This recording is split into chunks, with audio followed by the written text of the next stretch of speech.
we're all skeptical of what we read, see, and hear nowadays. That could be stuff that we see in print media or on TV or on the web, blogs, YouTube especially. There's all kinds of stuff out there that makes us doubt the veracity of what the person is saying. I know that for myself, there are plenty of channels here on YouTube that I've unsubscribed from or at least kind of tuned out. You know, maybe I keep them in the feed so that I can kind of see what they're up to, but I'm not necessarily interested in what they have to say about it because of certain patterns of behavior. I've been able to see that there are certain things that they do that make me wonder if they're being on the up and up about what they're talking about. For example, there are folks that do reviews of things that can just do no wrong. There's nothing that has ever gone wrong with the product. Everything is perfect. It's like a lot of the pistol reviews that I see that, oh, this trigger is so light and crisp. Then I go to a store or a gun range, it's like, finally, one of these polymer pistols has a good trigger, and I try it out and it's crap. And I'm sure that you guys have your criteria that you're kind of basing your judgments on. You look at a channel and, you know, maybe they've been known to be wrapped up in some kind of scandal, like, you know, pushing some kind of product that wasn't any good. There are all kinds of things that can make us tune out. I'd like to talk a little bit about this channel and how we function, just to give you a little bit of a behind the scenes view of how I look at all this. When I first started doing my reviews, I had certain things that I'd like to say. There were certain things that I wasn't hearing on YouTube.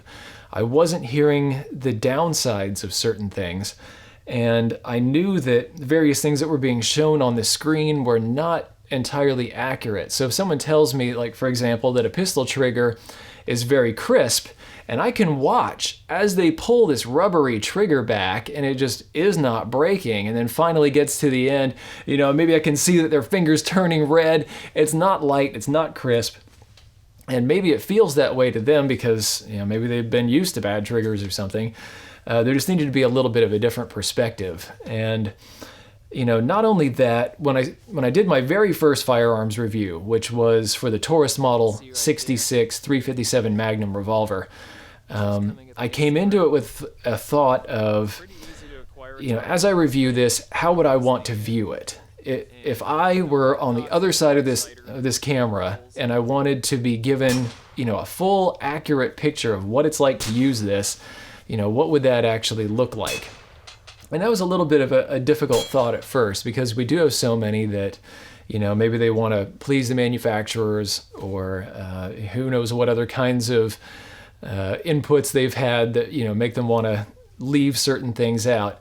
I went ahead into that review. I showed what was good, what was bad, and not necessarily bad, but, you know, where it didn't stack up to the competition, for example. Like that Taurus Model 66, its single action pull, in my opinion, is actually superior to its Smith & Wesson cousins, but the double action pull is not. The Smith & Wessons are much smoother. And, you know, maybe compared to the GP100, it's a very similar trade-off. The Taurus has a very crisp, light trigger, but then, yeah, you get into the double action and it's kind of heavy. It has actually smoothed out over time, by the way. Review. But that's kind of how I went into all of it. I showed how the grip was comfortable, but kind of thin, and if I could do something about it, I would flare it out a little bit, make it a little bit wider, give it more palm swell. And then its recoil was pretty harsh. You know, with certain loads, it kind of depended on how powerful the load was. It kind of tended to nick the thumb, so it required a little bit of a different grip. And I felt pretty good about how that came out. I liked that style, and I've tried to continue that through everything that I've reviewed up through there. And that probably the second kind of aspect, in addition to, you know, showing somebody else how a product actually works, what it actually feels like, what its strengths are, what its weaknesses are, where you might want to use it, and, you know, who might want to use it, and maybe you should go in this other direction if you're trying something a little bit different. But the other thing that I really wanted to do was show some of the techniques that I'd picked up from my father-in-law, and just some things out like varminting. I've had certain experiences that seem to be kind of unique among other reviewers, and so I wanted to show how to do those. And that's how we got into the Savage Axis Project rifle, the $1,000 Mile rifle, the 6.5 Creedmoor, and then some of these others where we've been able to go in and kind of tune up and tweak rifles that are maybe, you know, budget conscious for a lot of you guys. I know we have a lot of budget conscious viewers, to take these less expensive parts and even for, a very little money, turn them into something that is way more than anybody thought they could be. Turning the 12 FV, which for me was a $220 rifle, through a stock swap and, certain hand loading techniques and various other things, we're able to turn that into a rifle that's just way beyond even what it was initially designed to be. I know that, out of the box, it's a good rifle, but we turned it into something that's a whole lot better, and actually for not that much cash. Make sure you check out those projects.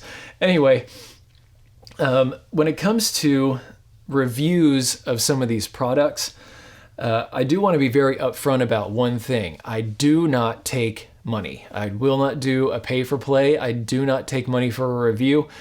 And it was difficult at first. I had, some folks that I came to them and I was like, I really like your products. I'd really like to test some of these out. And they said, all right, how much do you charge for a review? And I think that's the initial, guard that they have up. And one of the difficulties of contacting some of the manufacturers, they're just expecting that I'm, looking for some cash. But I told them no. And it was very difficult, especially that first time where someone's like, all right, how much do you charge? And I was like, nothing. I'm not going to charge anything. I just want to borrow the product and see how it does. And I think some of them have been kind of surprised about that. But I don't want anything to get in the way of my objectivity and to get between me and you. I don't want there to be any, barriers where, okay, I've taken money for something and now I have to make it sound like it's good. That's just not the way that I want to roll. That's not the way I want to do things. And that's the way I want to continue doing things in the future. Like for example, with these Weaver mounts that I've told you guys about before that are really good. I keep bugging Weaver about these because I really like them. I'll go to the manufacturers and I'll specifically request certain pieces of gear just because they really rock, and I think that it's going to be a good match for you guys. Like this Warren mount right up here, this 20 MOA, if you have the cash, this mount is awesome. Do buy it. This one is going to be a fair bit more expensive than this little guy right here. I can't exactly remember the prices. But here's the deal. Both of these are going to get the job done. If you're on a budget, this one rocks. It's a 30 millimeter single piece mount. And then this Warren with its extra 20 MOA, this one is just machined a little bit extra finely. It's not going to, there's no chance that it's going to be scratching the scope. It's going to torque very nicely. And it has little steel sleeves down in there so you can get very exact torque on here. So yeah, this one's great, for its dollar amount. So if you want something that's a little bit uprated, do it. And then this one's really good as well. And that's just kind of the way that I'm going to do things. I'm going to show that, maybe this one does have a certain, kind of an uprated, either reliability, maybe it's known better in the industry, maybe it has certain features that are better. And then maybe this one is going to do actually the exact same thing at a lower cost. There's all kinds of things that I'd like to point out here on the channel, and I'd like to be free to be able to do that. If I'm taking cash for reviews, then it's not going to work out that way. Now, I will point out that there is one time that I did exchange cash for something that I did, and that's because I actually shot a commercial. I put together a little web page with some information on it, and it was a bit on the markety side too.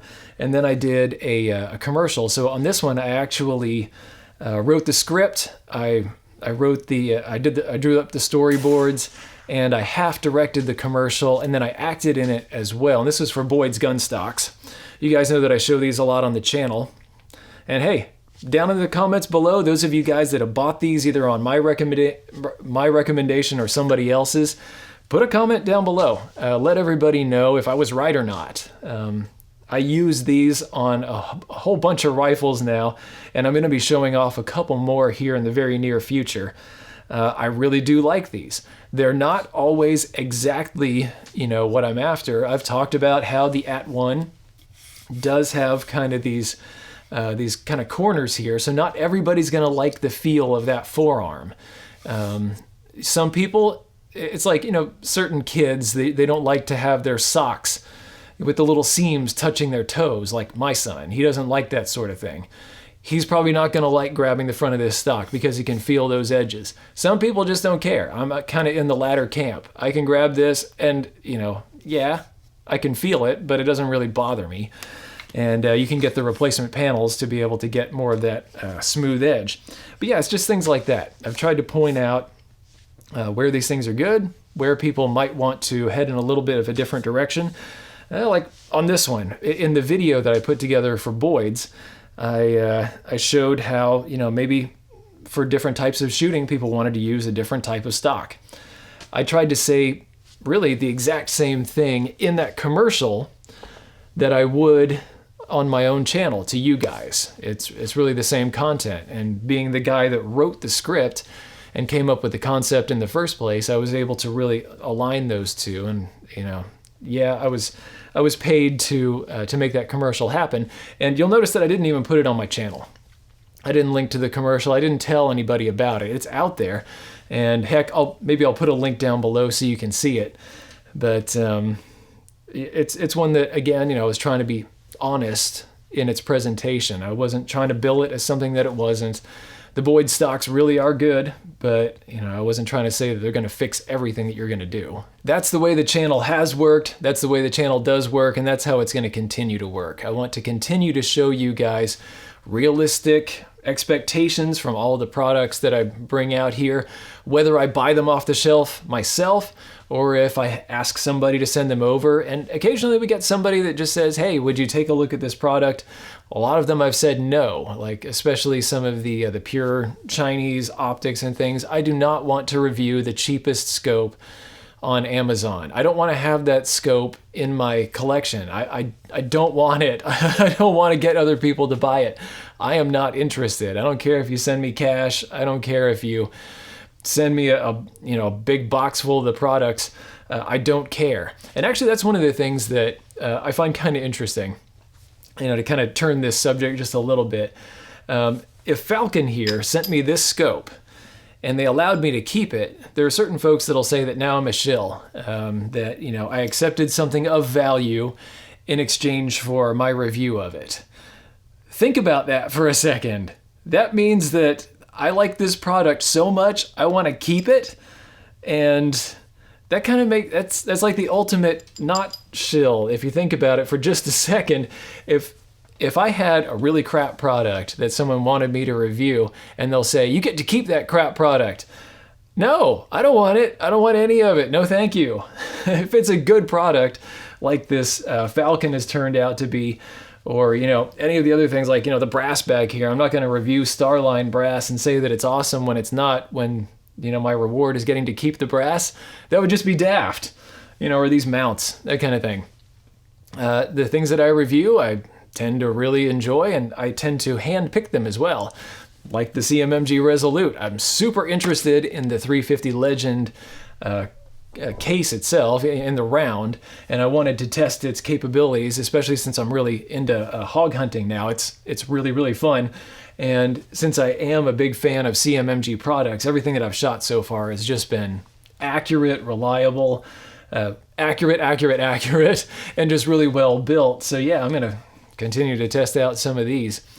And that's just the way the channel's going to be. Who knows? Maybe the Siren Song of Money will eventually pull me in, but not likely. I have a full-time job that takes care of the bills, and mostly I just want to make sure that you guys get the information that you're actually out for. If I wreck my reputation, what good is the channel anyway? Good question. Thanks a lot for watching, you guys. Make sure to hit the subscribe, if you like the cut of my jib, and heck, if you want to go check with anybody else, anybody I've shot with, or any of the manufacturers, I don't know what you could find out about me, but really I'm on the up and up here. I'm telling you how things work. And yeah, subscribe, hit the notification bell, and watch for the next videos that are coming out. We have a whole bunch of interesting things coming. We're continuing to test 350 Legend, both for accuracy and against ballistics gel, so that we can find the best load for you, if you're a hunter especially. We found some pretty fun plinking ones, but we're still trying to find that perfect blend of bullet expansion and really getting on target as well. yeah, we're going to be testing the rifle overall. We have some optics reviews coming. We have some hand loading techniques coming up. A lot of interesting stuff. I'll see you guys around. Thanks for watching. If you liked this video, be sure to like, share, and most importantly, subscribe. Even if you didn't like this particular content, go ahead and subscribe. There's probably something coming that's more up your alley. Check out this playlist right here. This is going to have videos in a similar vein to what you just watched. These 2 videos we cherry-picked for you. And finally, The Social Regressive is on Patreon. So, you can become a patron of the Destructive Arts and earn some goodies while helping us to provide high-quality videos just by kicking us a few bucks a month. Thanks a bunch for your patronage.